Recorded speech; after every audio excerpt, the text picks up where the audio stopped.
Hello நண்பர்களே, உங்க எல்லாரையும் ஜோ டாக் சேனலுக்கு வரவேற்கிறேன்.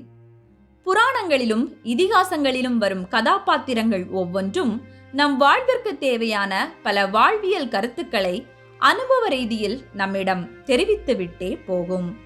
அந்த வகையில் ராமாயணத்தில் வரும் மாரீசன் எனும் கதாபாத்திரம் என்னதான் ஒருவன் திருந்தி வாழ முற்பட்டாலும் அவன் பழைய செயல்களின் தாக்கம் அவனை தேடி வந்து அடையும்.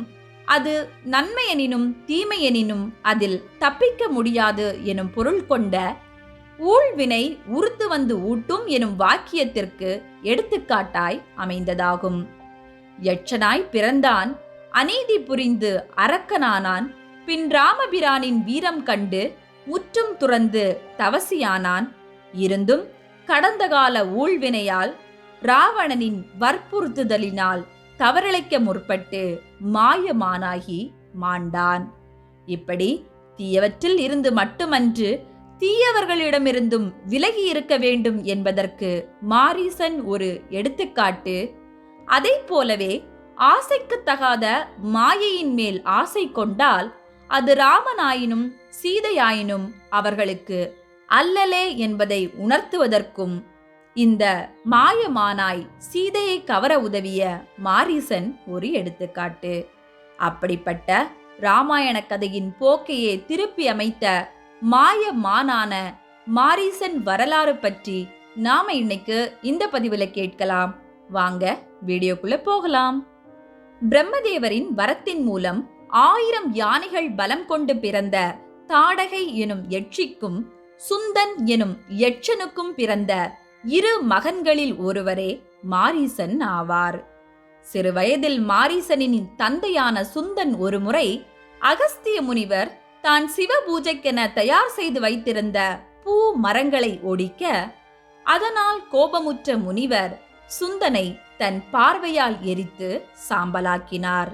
இப்படி தந்தையின் இறப்பால் துயரும் ஆத்திரமும் கொண்ட மாரீசனும் தாய் தாடகையும் சகோதரன் சுபாகுவும் என மூவரும் இணைந்து அகஸ்திய முனியை கண்டு அவரிடம் முறையிட்டு அவர் மேல் கல்லும் மண்ணும் வாரி வீச, அதனால் கோபம் கொண்ட முனிவர் யட்ச குலத்தை சார்ந்தவர்களாகிய அம்மூவரையும் அரக்க அரக்கியராய் போக கடவீர்கள் என சபித்தார். அது முதல் தாடகையும் அவள் மகன்களான மாரீசனும் சுபாகுவும் அகோர தோற்றம் கொண்டு அரக்கர்களாய் போயினர். அந்த வரத்தின் மூலமாக அன்றே அவர்கள் வெறியுடன் அகஸ்திய முனியின் ஆசிரமத்தை பாழடையச் செய்தனர். மேலும் அவர்கள் அன்று முதல் தங்களுக்கு இந்த நிலையை ஈட்டி தந்த முனிவர்கள் மேல் கோபம் கொண்டு சுற்றியிருந்த இடம் முழுக்க எங்கு முனிவர்கள் தோன்றினாலும் அவர்களை துன்புறுத்துவதையும், வேள்விகள் புரிந்தால் அதை தடுத்து நிறுத்துவதையும் தங்கள் தலையாகிய கடமையாய்க் கொண்டு ஊறு விளைவித்தனர். முடிவில் அப்பகுதியையே தாடகை வனமாக மாற்றி மனிதர்கள் எவரும் அங்கு பிரவேசிக்க இயலா வண்ணம் பாலைவனமாகச் செய்து அதில் மாரீசன் தன் தாய் மற்றும் சகோதரனுடன் வாழ்ந்து வந்தான். இந்நிலையில் ஆண்டுகள் செல்ல இப்படி முனிவர்களுக்கும் வேள்விகளுக்கும் கேடு செய்யும் அரக்க அரக்கியர்களின் எண்ணிக்கை அதிகரிக்க, அதை தடுக்க எண்ணிய விஸ்வாமித்ர முனிவர் தசரத மன்னரிடம் அதற்கான உதவி கோர சென்றார். அங்கு மன்னரின் மகன்களான ராம லட்சுமணர்களை கண்டதும் இவர்களே இப்பணியை ஏற்கட்டும் என விரும்பி விஸ்வாமித்திரர் ராமரையும் லட்சுமணரையும் தன்னுடன் அழைத்து கொண்டு சென்றார். அப்போது இரு அரச புத்திரர்களின் வயது 16க்கும் கீழே. போகும் வழியில் சித்தாசிரமத்தை அடைந்த விஸ்வாமித்திரர் அங்கு யாகம் செய்ய வேள்வி வளர்க்க, அதை அறிந்த மாரீசனும் அவன் சகோதரன் சுபாகுவும் எப்போதும் போல செருக்குடன் அவ்வேள்வியை தடுக்க ஆசிரமம் வந்தனர். அதை கண்ட பாலன் ராமன் சற்றும் கலங்காமல் தன் வில்லில் ஒரு கூரிய பாணத்தை செலுத்த, அது அப்போதே சுபாகுவை கொன்றது. ஆனால் அதில் மாரீசன் மட்டும் நாணின் அதிர்வினால் தாக்குண்டு 100 யோஜனை தொலைவிற்கும் அப்பால் உள்ள சமுத்திரத்தில் கொண்டு வீசி எறியப்பட்டான். அன்று நீரில் மூழ்கினாலும் மாரீசன் உயிரானது பறிக்கப்படவில்லை. ஆழ்ந்த சமுத்திரத்தில் மூழ்கிய அவன் நீண்ட காலம் அதில் மூர்ச்சையாய் கிடந்து பின் சுயம் பெற்று மீண்டும் வனம் வந்து சேர்ந்தான். இங்ஙனம் ராமனால் வீசி எறியப்பட்டும் சிறிதும் வெட்கம் கொள்ளாத மாரீசன் மீண்டும் மறுமுறை ராமரை எதிர்க்க துணிந்து இரு அசுரர்களுடன் இணைந்து ஒரு மானின் வடிவம் ஏற்று அவரை தண்டகவனம் எனும் இடத்தில் எதிர்நோக்கினான். அன்றும் ராமன் தன் மகத்தான வில்லில் நாணேற்றி கூர்மையானவையும் அதிவேகத்தில் செல்லக்கூடியதுமான 3 பாணங்களை தொடுத்தார். அதைக் கண்டு ஏற்கனவே ராமபாணத்தின் வலிமை அறிந்த மாரீசன் புற முதுகிட்டு ஓட, அதை அறியாத இரு அரக்கர்களும் அதை எதிர்க்க துணிய அவர்கள் இருவரும் அப்போதே மாண்டனர். அப்படி 2ஆம் முறையாய் அன்றும் முதுகை தைக்காத ராமபாணத்தின் சிறப்பால் புறமுதுகிட்டு ஓடிய மாரீசன் தப்பி பிழைத்தான்.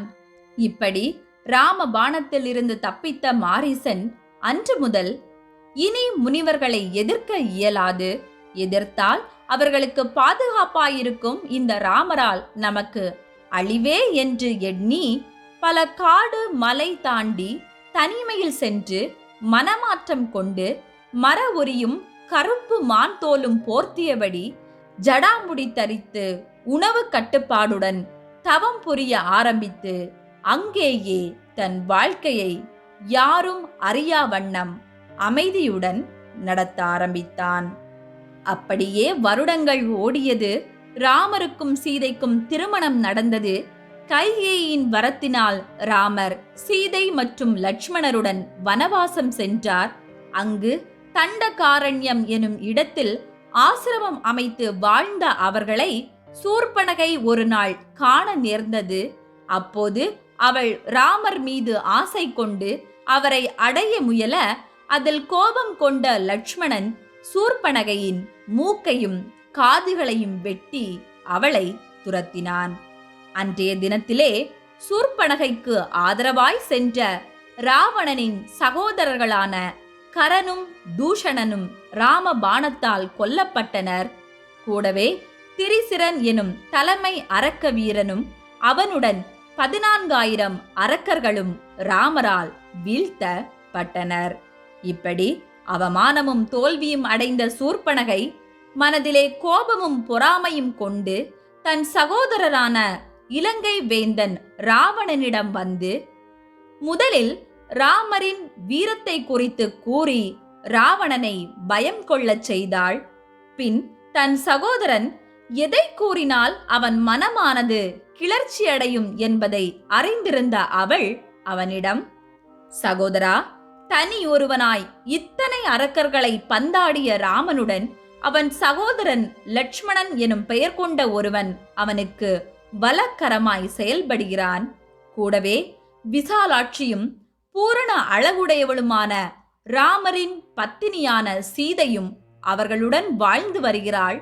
அந்த பத்தினி பெண்ணான சீதையின் அழகிற்கும் அம்சத்திற்கும் ஒப்பாய் நான் இந்நாள் வரை எந்த அப்சரசையும் கந்தர்வியையும் யட்சியையும் மானுடத்தியையும் கண்டதில்லை. அப்படிப்பட்ட அந்த மங்கள பெண் உனக்கே மனைவியாகத்தக்கவள். நீயே அவளுக்கு சிறந்த கணவனுமாவாய். அதை அறிந்தே உனக்கென நான் அவளை கவரச் சென்றேன். ஆனால் அங்கிருந்த லட்சுமணனோ என்னை தடுத்து என் அங்கங்களை பங்கமாக்கிவிட்டான். மன்னா, என் இந்த வார்த்தைகள் உண்மையென நீ நம்பினால் இப்போதே உனது வலது காலை எடுத்து வைத்து சீதையை உனக்கு உரிமையாக்கிக் கொள். அவளை அபகரித்து உன் சகோதரர்களையும் உன் படைகளையும் அளித்த ராமனுக்கு பாடம் புகட்டு என்றாள். சூர்பனகையின் அவ்வார்த்தைகளை கேட்டதும் ராவணனின் ரோமம் சிலிர்த்தது. ஒரு பெண்ணிற்கென, அதுவும் சீதைக்கென செய்ய வேண்டிய திட்டங்களை தகுந்தவாறு திட்டமிட்டு செயல்படுத்த விரும்பிய ராவணன் அப்போதே யாரும் அறியாமல் தானே தன் வாகன கூடத்திற்கு சென்று மறைவாக ரதத்தை பூட்டச் செய்து தன் தேரோட்டியுடன் யாரும் அறியா வண்ணம் புறப்பட்டான். புறப்பட்டு கடற்கரையை அடைந்து அங்கு தான் தன் தவ வலிமையால் பெற்ற நினைத்த நேரத்தில் ஆகாயத்தில் நினைத்த இடத்திற்கு பறக்கும் திறன் கொண்டிருந்த காமக ரதத்தில் ஏறி பல காடு, மலை, வனம், கடல் தாண்டி பயணித்து இறுதியில் ராவணன் சென்ற இடம் வேறொன்றுமில்லை. அது பல வருடங்களுக்கு முன் ராம பாணத்திற்கு அஞ்சி இனி தவமே என தவத்தில் நிலைத்திருந்த மாரீசன் வாழ்ந்த இடமே. ஆம், அங்கு மாரீசன் தன் புலன் அடக்கி மர உரியும் ஜடையும் தரித்து மான்தோல் உடுத்தி ஒரு தவசியைப் போல உணவு கட்டுப்பாடுடன் இனிதே தன் வாழ்க்கையை வாழ்ந்து கொண்டிருந்தான். அச்சமயம் அங்கு திடீரென தன்னந்தனியாய் தன்னை நாடி வந்த ராவணனை கண்டதும் மாரீசன், இலங்கை வேந்தன் எதற்காய் இங்கு வருகிறான் என பயந்து இருந்தும் அதை வெளிக்காட்டிக் கொள்ளாமல் விருந்து உபச்சாரங்களை எல்லாம் ராவணனுக்கு செய்து முடித்துவிட்டு இறுதியில், ராவணா, நீ இலங்கையில் நலமாக இருக்கிறாயா? எதற்காய் என்னை தேடி நீ சிரமம் கொண்டு இத்தனை தூரம் பயணித்தாய் என்று கேட்டான். அதற்கு ராவணனோ, மாரீசா, என் மனமானது கோபத்தாலும் மானத்தாலும் கொதித்துக் கொண்டிருக்கிறது. என் குறை அகல நீயே சகாயம் செய்ய வேண்டும் என உன்னை நாடி நான் வந்துள்ளேன். என் சகோதரர்களான கரனும் தூஷணனும் ராட்சசனான திரிசிரனும் தண்டகாரண்யம் எனும் பகுதியில் வசித்து வந்ததை நீ அறிவாய். அவர்களுடன் நம் அரக்கர்கள் 14,000 பேருமாய் அவர்கள் அவ்விடத்தையே ஆளுமை செய்து இந்நாள் வரை வந்திருந்தனர். ஆனால் அங்கு தந்தையின் வாக்கிற்காய் மனைவியுடனும் சகோதரனுடனும் வசித்து வரும் ராமன் எனும் ஒருவன் நம் படையை அழித்து விட்டான். அவனே என் தங்கையின் மூக்கும் காதும் அறுபட காரணமாய் இருந்து விட்டான். அவன் வஞ்சகனும் தீயவனும் ஆவான். ஆகவே அவன் மனைவியான தேவ மகளுக்கு ஒப்பான சீதையை அந்த தண்டகாரண்ய வனத்தில் இருந்து கடத்த நீயே எனக்கு உதவி செய்ய வேண்டும் என்றான். மேலும் பேச்சை தொடர்ந்த அவன், மாரீசா, நீயே நம் இனத்தவருள் மகா சூரனும் மந்திர வித்தைகளும் மாயங்களும் தெரிந்தவனாகவும் வெற்றிக்கான தந்திரங்கள் அறிந்தவனாகவும் உள்ளாய். அதன் பொருட்டே உன்னை நான் நாடி வந்தேன். நினைத்த நேரம் நினைத்த உரு எடுக்கும் வலிமை பெற்ற நீயே சீதையை கடத்த எனக்கு உதவ வேண்டும். அப்படி மனைவியை கடத்தும் போது அதன் சோகத்தால் ராமன் துன்புறும் போது அவனை எளிதாகவும் சுகமாகவும் நான் வென்றுவிடுவேன் என தன் மனதில் உள்ள திட்டத்தை உள்ளதை உள்ளவாறு கூறினான் ராவணன். ராவணனின் அக்கொடும் மொழிகளை அத்தனை நேரம் பொறுமையுடன் கேட்டு வந்த மாரீசன் அவனின் எண்ணத்தை அறிந்ததும் திகில் அடைந்தான். வாய் நீர் வற்றி போய் பயத்துடன், என்னது, ராமரின் மனைவியை கவர வேண்டுமா என உலர்ந்த உதடுகளை நாவால் நனைத்தபடி உயிரற்ற உயிரினம் போல துயருற்று தன் காதுகளை பொத்திக்கொண்டு ராவணனை நிமிர்ந்து நோக்கினான். ராமரின் வீரதீர பராக்கிரமத்தை ஏற்கனவே இருமுறை நேரில் கண்டு அதனாலேயே பயந்து இந்த அரக்க வாழ்க்கையே வேண்டாம் என முடிவெடுத்து அத்தனை காலம் ஒளிந்து வாழ்ந்த நமக்கா இந்நிலை என இரு கரம் கூப்பி மாரீசன் ராவணனிடம், ராவணா, நான் உனக்கு நன்மையானதையே கூற விளைகிறேன். ராமன் தர்மத்தின் வடிவமாக திகழ்பவன், வாய்மையும் வீரமும் கொண்டவன். அப்படிப்பட்ட ஒருவனின் மனைவியை நீ அபகரிக்க முயல்வது தவறு. வீணான இம்முயற்சியை நீ மேற்கொண்டால் நீயும் உன்னால் இந்த இலங்கையும் அழிவது உறுதி. நீ உன் தவத்தால் பெற்ற செல்வங்களை எல்லாம் இழக்கப் போகிறாய். நெருப்பில் நடக்க முயலாதே ராவணா. ஏற்கனவே இருமுறை, அதுவும் ராமன் பாலனாக இருக்கும் போதே அவனை வெற்றி கொள்ள இயலாமல் தப்பி பிழைத்து நான் இவ்விடம் வந்து தவமேற்று வாழ்கிறேன். இன்றோ அவன் வளர்ந்து வாலிபனாய் இருக்கிறான். அப்படிப்பட்ட அவன் மனைவியையா நீ அபகரிக்க எண்ணுகிறாய்? மாற்றான் மனைவியின் மீது மயக்கம் கொள்வதை போன்ற மா பாவம் வேறு எதுவும் இல்லை ராவணா. ஆகவே உன் ஆசையை கைவிடு. ஒரு மூத்தோனாய் நான் உனக்கு இந்த அறிவுரையை அறவுரையாய் கூறுகிறேன், ஏற்றுக்கொள் ராவணா என்றான். அதை கேட்ட ராவணனோ, மாரீசா, நீ ராமனை குறித்து என்னிடம் கூறும் இவ்வார்த்தைகள் தரிசு நிலத்தில் தூவப்பட்ட விதை போன்றதாகும். என் புத்தியும் இதயமும் சீதையை முன்னிறுத்தி ராமனை எதிர்க்க எப்போதோ துணிந்துவிட்டது. அப்படி எண்ணம் கொண்ட உன் மன்னனாகிய நான் உன் முன்னே வந்து உதவி கோரும் போது நீ தீய விருப்பத்துடன் என்னிடம் மதிப்பற்ற வார்த்தைகள் பேசுகிறாய். என் தங்கையின் மூக்கை அறுத்தவர்களை நான் பொறுப்பேன் என்று நீ நினைத்தாயோ என்றான். ராவணனின் அந்த சின மொழிகளை கேட்டதும் மாரீசன், ராவணா, நீ தாங்கிய கைலையின் சிவபெருமான் கொடுத்த வில்லையே ஒடித்தவன் ராமன் ஆவான். ராமன் அம்பால் உன் படை அழிந்து போகும். ஏற்கனவே மாண்ட கரனின் படைகளை உன் நினைவிற்கொள். நான் சொல்வதை கேட்டு நீ உயர் செல்வத்துடன் வாழ். ராமனிடம் தேவர்களையும் எல்லா உலகங்களையும் அளிக்கும் படை ஒன்றும் உள்ளது.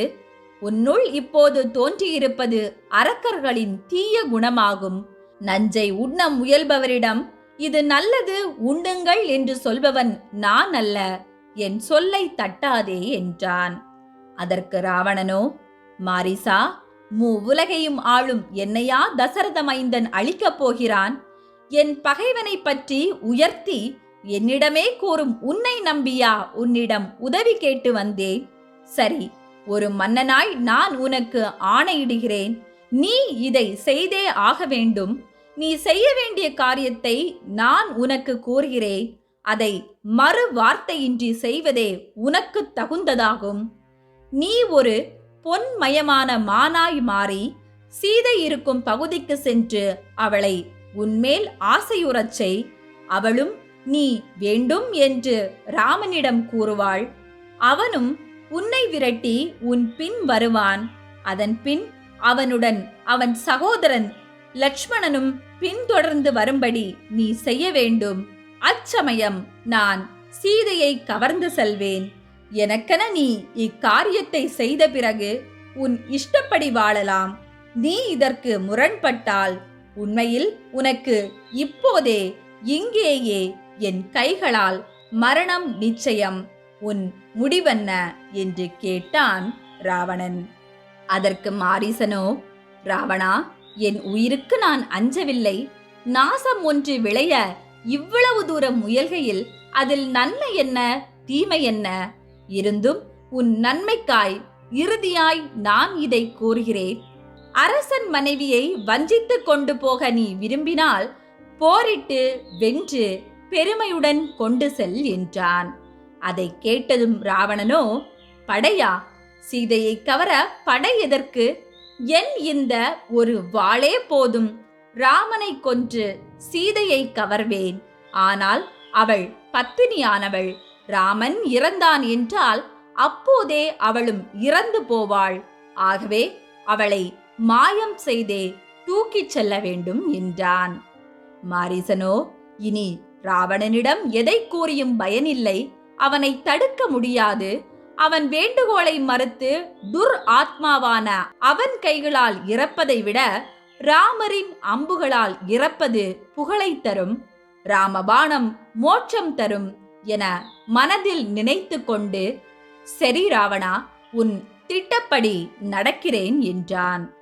ராவணனும் மகிழ்ந்து அவனை கட்டி அணைத்து பொன்மானாய் சென்று சீதையை மயக்கு என்றான். அப்படியே தாடகையின் மகனான மாரீசனும் ராவணனின் அவ்வார்த்தைகளை பயத்துடன் ஏற்றான். ராவணனும் மாரீசனை அப்போதே தன் விமான ரதத்தில் ஏற்றிக்கொண்டு தண்டகாரண்யம் வனத்தை நோக்கி பயணித்தான். சற்று நேர பயணத்திற்கு பின் வாழை மரங்களால் சூழப்பட்ட ராமனின் ஆசிரமத்தை வானில் இருந்து கண்டதும் ராவணன் மாரீசனின் கரங்களை பற்றி, மாரீசா, நாம் வந்த காரியத்தை சீக்கிரமாய் செய்வாயாக என கூற, ராட்சச மாரீசனும் அவ்வாறே ஆகட்டும் என அப்போதே மானாய் தன்னை மாற்றிக்கொண்டு ராமரின் ஆசிரம வாயிலை சுற்றத் துவங்கினான்.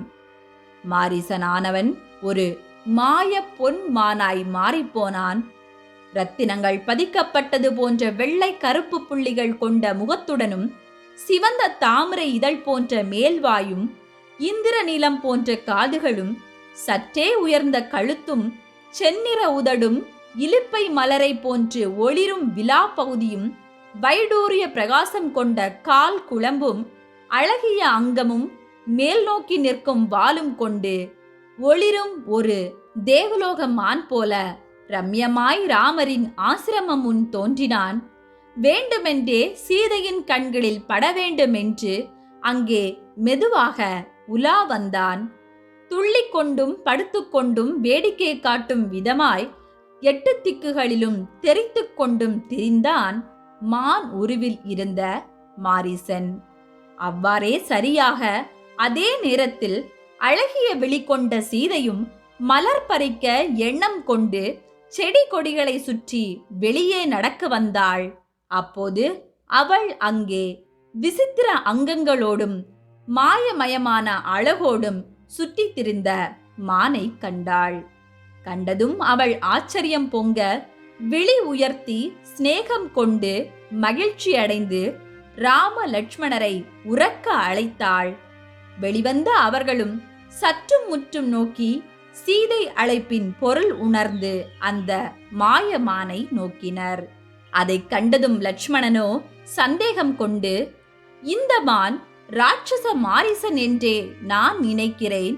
விரும்பிய வடிவம் எடுக்கும் திறன் கொண்ட இவனால் வனத்தில் பலர் வேட்டையாடப்பட்டுள்ளனர் என்பதையும் கேள்விப்பட்டு இருக்கிறேன். தேவலோகத்தில் தெரியும் மானிற்கு ஒப்பாய் ஒளிரும் இந்த மாய மான் போன்று உலகில் ஒன்றும் இல்லை. இது மாயையே என்றான். ஆனால் ஏற்கனவே அந்த மானின் அழகால் கவரப்பட்டு புலனை இழந்து நின்றவளாய் நின்ற சீதையோ லட்சுமணனை தடுத்து ராமரிடம், ஐயனே, இந்த மான் என்னை கொள்ளையிட்டு விட்டது. இது நாம் விளையாடுவதற்கு ஏற்றதாயிருக்கும். பொறுமை, அழகு, ஒளி கொண்ட இந்த மிருகத்தை போன்று மற்றொன்றை நான் இதுவரை கண்டதில்லை. ஆகா, என்ன ஒரு அழகு! இதயத்தை கொள்ளையிடும் இதனை நீர் உயிருடன் எனக்கு கைப்பற்றி தந்தால் நான் ஆனந்தம் கொள்வேன். உயிருடன் கொண்டு வரவில்லையெனினும் இதன் அழகிய தோலையாவது தாம் கொண்டு வர வேண்டும். விரத ஆசனத்தில் அதை விரித்து அதன் மேல் அமர நான் விரும்புகிறேன் என்றாள். இவ்வாறாய் சீதையின் அவ்வார்த்தைகளை கேட்டதும் ராமரோ மகிழ்ச்சி பொங்க லட்சுமணனிடம், லட்சுமணா, உற்சாகம் பொங்கும் சீதையை பார். உண்மையில் இது போன்ற மிருகம் குபேர வனத்திலோ இந்திரன் வனத்திலோ பூலோகத்தின் வனத்திலோ இல்லை என்பதை நானும் அறிவேன். இது ராட்சசனின் மாயையே. அப்படியே இருந்தாலும் இல்லாவிட்டாலும் இதனை வதம் செய்வது என்னால் முடியக்கூடிய காரியமே. இந்த மிருகத்தை நான் கைப்பற்ற விரும்புகிறேன், இல்லையெனில் கொல்ல விரும்புகிறேன். ஆகவே சீதையை விழிப்புடன் ஆசிரமத்தில் அமர்ந்து நீ பாதுகாத்துக்கொள். நான் ஒரே கணையால் இதை கொன்று சீக்கிரத்தில் திரும்பி வருவேன் என்று கூறிவிட்டு லட்சுமணன் தடுத்தும் அதை கேளாமல் சீதையின் வற்புறுத்துதலால் அந்த மாய மானை கவர விரும்பினார் ராமன். சீதையை பாதுகாத்து இங்கேயே இரு என ராமன் தெளிவாய் லட்சுமணனிடம் சொல்லிவிட்டு தன் தங்க வாளை இடையில் சொருகி தன் வெல்லப்படாத வில்லை கையில் ஏந்தி மானை விரட்டி பிடிக்க கானகத்தின் உள் புகுந்தார் ராமர். மான் உருவில் இருந்த மாரீசனோ சில சமயம் கணைக்கு அஞ்சி பெரும் பாய்ச்சலுடன் பாய்ந்தும், சில சமயம் ராமரின் பார்வைக்கு மங்கி மறைந்தும் என இப்படியே காணப்பட்டும் காணப்படாமலும் ராமரை ஆசிரமத்தை விட்டு வெகு தூரம் இழுத்துச் சென்றான்.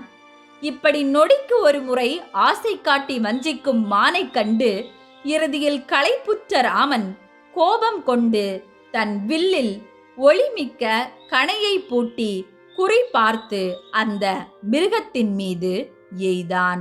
இடிக்கு ஒப்பான அந்த கணையும் நொடி பொழுதில் மாரீசனின் இதயத்தை துளைத்து பிளக்க அவன் தன் உயிர் போகப் போகிறது என்பதை உணர்ந்து மிருக ரூபம் விடுத்து ராட்சச ரூபம் கொண்டு சீதா லக்ஷ்மணா என கூச்சலிட்டவாறே ராவணனின் திட்டம் நிறைவேற மரணித்தான்.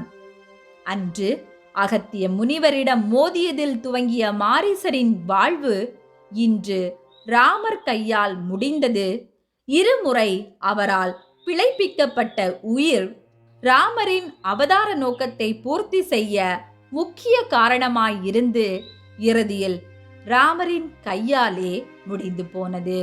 அப்படி அது மான் அல்ல, மான் உருவில் இருந்த ராட்சசன் மாரீசனே என்பதை கண்டதும் ராமன், இந்த மாரீசன் மாயையை லக்ஷ்மணன் முன்பே உரைத்தானே, நான் அதை கேளாமல் போனேனே, உயிர் விடும் சமயமும் இவன் கூச்சலிட்டானே, அதன் பொருள் என்னவோ என பயந்து இவன் சீதா லக்ஷ்மணா என இட்ட கூச்சலை கேட்டு சீதை என்ன அவஸ்தை அடைவாள், லக்ஷ்மணன் என்ன அவஸ்தை கொள்வான், ஆகவே விரைந்து சென்று அவர்களை காக்க வேண்டும் என ராமன் ஆசிரமம் நோக்கி பயணிக்க, ஆனால் அதற்குள்ளே சீதை மாயமானை விரட்டிச் சென்ற ராமருக்கு என்னவோ ஆயிற்று.